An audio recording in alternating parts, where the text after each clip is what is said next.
Kembali lagi bersama Eliminate Fear di sini. Untuk kisah kali ini, saya akan membawakan sebuah kisah yang berjudul Misteri Hantu Tek-Tek. Penulis Rizkaninda Fitri Maharani SH. Suara seperti air hujan memukul atap seng terdengar di malam itu. Malam syahdu yang tak terdengar sedikit pun suara dari tepi jalan. Jalanan lengang karena malam terus beranjak pekat, nyaris dini hari. Arom keluar ke teras samping rumahnya. Dia hendak mengambil jemuran yang belum juga dimasukkannya selepas senja tiba. Sampai di situ dia tertegun. Tak ada satupun air hujan menetes ke bumi. Ditengadahkan tangan ke udara bebas, ingin merasakan aroma air yang mungkin menitik walau sedikit, tetapi tetap nihil. Hawa malam itu malah cenderung kering dan gersang. Dibalikan lagi langkahnya ke ruang dalam, tak jadi mengambil jemuran. Baginya, itu pekerjaan yang melelahkan. Jadi, kalau bisa ditunda, dia lebih suka menunda. Rebahan adalah hal yang paling dia suka selain kegiatan membaca. Baru saja dia menyelonjorkan kaki di atas tempat tidur dan membuka halaman novel misteri baru yang dia beli siang tadi ketika suara itu terdengar. Bunyi tik-tik-tik, mirip suara buliran gerimis yang terhantam ke atap seng. Suaranya berirama, menghantarkan senandung lagu di malam yang gelap. Ia mencoba mengalihkan perhatiannya dari suara itu. Dibukanya halaman novel untuk kesekian kalinya, mencoba mengabaikan suara itu. Mungkin itu hanya hantaman kerikil atau dedaunan yang bergesekan dengan seng. Seng memang tipe logam yang sangat sensitif. Jangankan bersentuhan dengan air atau bebatuan, tersentuh debu saja, dia bisa berisik sekali. Belum lagi kalau ada angin kencang lewat. Suara gesekannya seperti kaca pecah yang dihantamkan berkali-kali ke tembok beton. Suara hantaman berirama di atas atap. Makin menjadi-jadi, kali ini mirip suara air hujan, sangat deras. Seperti ada air yang dijatuhkan dari atas langit. Arom berlarian ke halaman samping. Diambil keranjang dekat ruang keluarganya, bersiap mengambil semua jemuran yang masih ada di luar, tanpa terkecuali. Sesampainya di luar, lagi-lagi tak ada satu air pun yang menetes. Hawanya gerah dan luar biasa pekat, khas suasana malam. Situbondo saat angin muson timur berembus kencang, menghantar hawa panas gurun dari benua Australia. Anehnya, suasana malam ini sedikit mengganggu. Arom mengusap tengkuknya yang mulai meremang, merasakan kengerian tanda alam yang tak biasa.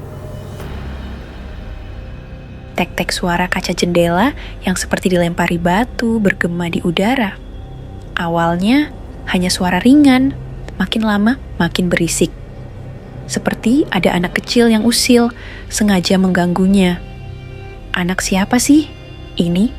Tengah malam masih saja ribut main di halaman tetangga. Awas, kalau aku sampai menangkapnya, Arom berlari secepat kilat ke halaman depan. Dibuka pintu depan dengan sekali hentakan dengan sangat kencang, berniat ingin mengagetkan siapapun yang sengaja mengganggunya. Hayo, ngapain kamu di jendela orang? Di sana sepi. Gak ada siapapun, hanya ada 1 atau 2 bus di jalan utama Jawa Bali yang melaju membelah malam. Maklum, saat itu pukul 2 dini hari, hanya bus ke area Bali yang masih beroperasi dengan jumlah penumpang yang nyaris kosong. Hanya ada 1-2 penumpang yang terkantuk-kantuk di belakang sopir. Truk pengangkut alat berat juga tampak lewat. Pengemudinya setengah menguap lebar sebelum berlalu. Kosong. Bahkan, rumah makan Bali yang berdiri kokoh di depan sudut jalan sana terlihat sepi. Meski katanya buka 24 jam, tetapi tak ada lampu sorot yang dinyalakan sebagai pertanda restoran itu masih buka. Arom pun kembali masuk ke dalam rumah, namun tak kembali ke kamarnya. Dia bersiaga di balik pintu yang tirai jendelanya tertutup sempurna, bersiap-siap menangkap siapapun yang menjadi pengganggunya. Irama itu kini malah makin santer. Siapapun yang mengusilinya, seperti sengaja membuat kaca jendelanya menjadi media bermain alat tabuh. Buliran batu kerikil yang entah berapa banyak jumlahnya, seperti sengaja dihantamkan bertalu-talu untuk menciptakan tempo teratur di gesekannya. Ini bocah sepertinya belum pernah diajari sopan santun, harus diruqyah. Arom menggerutu, seraya membuka lagi pintu depan. Kali ini dengan sentakan yang lebih kuat dari sebelumnya. Ditariknya kenop pintu dengan sepenuh tenaganya, hingga menimbulkan bunyi derak yang kencang, seperti pintu rapuh tua hendak tanggal dari engselnya. Kosong dan senyap, tak ada siapapun di teras depan. Bahkan, para pemuda yang terkadang mengobrol sampai dini hari, tak tampak batang hidungnya. Saking tak percayanya bahwa tak ada yang sengaja mengusilinya, Arom keluar ke jalan, mengitari teras dan halaman depan rumahnya. Dikitarkan pandangannya ke sekeliling, menengok ke balik pohon jambu air, ke dahan pohon mangga, bahkan ke atas pohon asem yang merupakan pohon yang menjadi ciri khas tanah itu, asem bagus. Salah satu kecamatan besar di bilangan Situbondo yang terkenal akan asem dan pohonnya. Cari siapa, Rom? Arom terlonjak kaget saat sebuah suara menyapanya dari balik pohon pisang seberang jalan. Dodik, orang yang selama ini diam-diam dipujanya, ada di sana. Dia berjongkok dekat rerumpunan pohon pisang dan kelapa, sembari mengisap sebatang rokok. Arom menyeringai, berusaha mencari alasan yang masuk akal di hadapan lelaki itu. Kalau dia berkata mendengar sesuatu yang sejatinya tak ada, dia gengsi. Pasti Dodik akan menganggapnya paranoid dan takut pada hal-hal yang tak masuk akal. Cuma cari angin di bawah pepohonan tengah malam begini. Enak juga ya, semilirnya membuat ingin cepat tidur, dusta Arom. Padahal seluruh badannya sudah merinding disko. Kalau memang ada anak kecil yang melempari jendela rumahnya dengan bebatuan, tak mungkin Dodik diam saja. Meski pemuda itu mungkin tak tertarik secara personal padanya, tetapi dia bukan lelaki tak punya hati. Pasti sudah dihalaunya gangguan semacam itu jauh-jauh. Katanya, belakangan ini, hantu tek-tek beraksi lagi ya. Norris membuka percakapan di sore yang cerah. Saat itu, sudah seminggu berlalu, sejak Arom merasa mendengar hal-hal yang mengganggu indera pendengarnya. Awalnya dia merasa dia mengalami halusinasi. Namun, gejala itu tak kunjung hilang di sepanjang malam selama pekan itu. Mulai lagi ocehannya, kamu ini kayak perempuan, suka berkata yang tidak-tidak. Fatorozi duduk di sebuah balai, menyelonjorkan kakinya seraya menggelar kartu domino. Sebuah kebudayaan yang sudah mengakar kuat di Situbondo. Kalau tidak bermain domino, ia karambol atau mahjong. Arom memperhatikan semua itu dari jarak sepersekian depa. Berpura-pura menjemur pakaian. Padahal itu hal yang paling malas dilakukannya. Hanya demi mencari perhatian dari Dodik, dia melakukan semua itu. Dodik sendiri berjongkok di bawah balai, menghisap rokok sembari tersenyum ke arah seberang, seolah menangkap arti pandangan Arom. Arom langsung membuang pandang, pura-pura tak peduli. Hantu tek-tek itu apa? Daso terlihat antusias. Hantu yang suka mengganggu seseorang dengan suara tek-tek. Tek. Kadang bunyinya seperti air hujan di atas genteng. Kadang kayak orang memukul jendela dengan batu, atau berbunyi kayak orang menabuh genderang. Memang kalau dicari, gak bakal menampakkan diri. Dia suka mengganggu dengan suara. Totok, pemuda yang tampak lebih tenang dari yang lain, berseloroh. Menurut cerita beredar, hantu tek-tek itu hantu seorang anak kecil yang memang suka mengganggu orang di malam hari. Sebenarnya, sifat hantu ini tidak membahayakan, hanya sangat berisik dengan suaranya, terlebih saat semua orang terlelap tidur. Arom mendadak pucat pasi, badannya gemetar hebat, hingga keranjang cucian basah yang dipegangnya jatuh ke tanah begitu saja. Kamu bikin Arom takut saja. Dodik memukul pundak Totok kuat-kuat. Tak ada kesan bercanda dalam suaranya. Lelaki itu benar-benar marah saat Totok berbicara yang tidak-tidak, seolah ingin memberikan penegasan lebih pada cerita Norris. Dia bangkit seketika, membantu Arom mengembalikan pakaian ke keranjangnya. Kau tidak apa-apa, Arom, kuantar ke kamar ya. Tawaran Dodik disambut gemariuh oleh temannya yang meledek mereka. Dianggap lelaki itu tengah mencari-cari kesempatan dalam kesempitan. Padahal Arom memang benar-benar pias, nyaris limbung, raganya tak lagi berpijak di tanah dengan baik. Dodik harus setengah memapahnya hingga ke kamar. Biar cuciannya, nanti aku yang jemurkan. Kamu istirahat saja. Dodik melingkarkan selimut tebal di sekujur raga Arom hingga ke leher.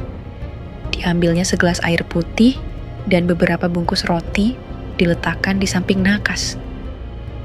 Dia khawatir Arom tak bisa pergi jauh akibat kondisinya.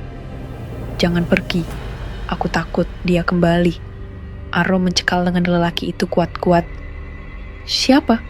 Andaikan aku ingin ada di sini, tapi kita belum terikat apa-apa, Arom. Bertunangan pun belum, nanti kau sendiri yang susah. Memang di adat situ Bondo, hanya orang yang sudah bertunangan yang bebas keluar masuk rumah seorang lawan jenis. Jika belum, akan jadi pergunjingan orang membuat gadis tersebut tak akan laku. Arom tak menjawab. Bibirnya gemetar hebat dan terlihat makin memucat. Aku akan berjaga di depan pintu rumahmu. Kalau ada apa-apa, tinggal teriak. Dodik mengacak-acak rambut Arom demi memberikannya ketenangan. Ucapan Norris dan Totok itu hanya bercanda, tak perlu diambil hati. Mereka itu tukang gosip. Dari seluruh cerita mereka, mungkin hanya beberapa yang benar. Seharusnya Arom merasa tenang, karena Dodik memberikan kode penuh akan perasaannya. Namun, gemetar di tubuhnya makin menjadi saat pintu kamarnya menutup sempurna. Meninggalkan dirinya sendirian di kamar yang sepi dan pengap. Senja menggelap, malam turun ke peraduan, burung-burung pipit yang biasa terbang rendah, berkicau di alam raya, sudah lama pulang ke sarang. Suasana malam itu sepi dan senyap. Para pemuda yang tadinya berkasak kusuk dengan heboh di depan teras rumah Arom juga sudah lama bubar, meninggalkan suara jangkrik dan katak sawah yang bersahut-sahutan. Suara itu kali ini sangat dekat dengan dirinya. Dari jendela kamar berbingkai kayu yang tertutup rapat. Berusaha diabaikannya suara itu, dia kini tak lagi ingin tahu akan sosok di balik jendela kamarnya. Sekujur tubuh menderas, peluh mengalir di mana-mana. Selimut tebal yang melingkupi raganya, seolah tak mampu melindunginya dari kengerian di malam itu. Kali ini, ketukan di jendela kamarnya hanya berbunyi 3 kali. Seakan ingin dibukakan pintu, Dodik yang tengah menghisap rokok di balik pintu depan rumah Arom mendadak tersentak kaget. Lamunannya lenyap seketika. Lamunan mengenai masa depan dengan gadis itu. Ingin rasa hati melamar, tetapi dia merasa tak pantas.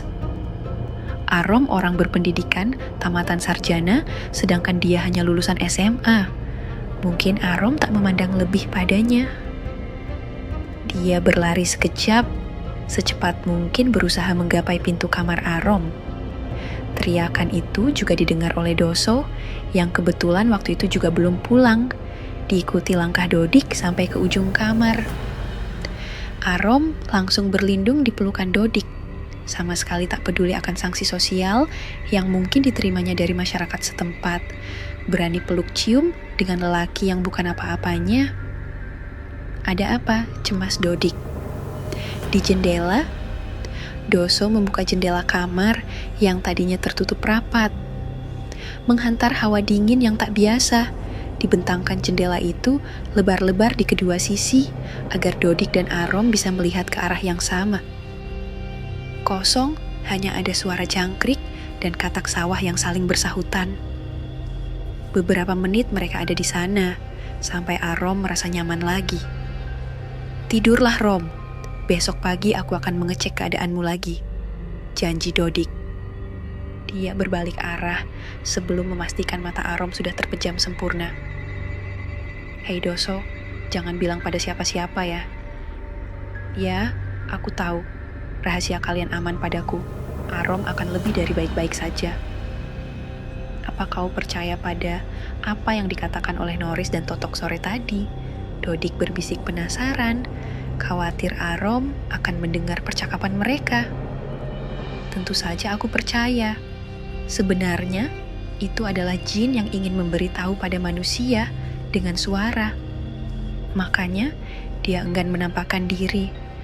Tak ada seorang pun yang tahu seperti apa wujud hantu tek-tek itu.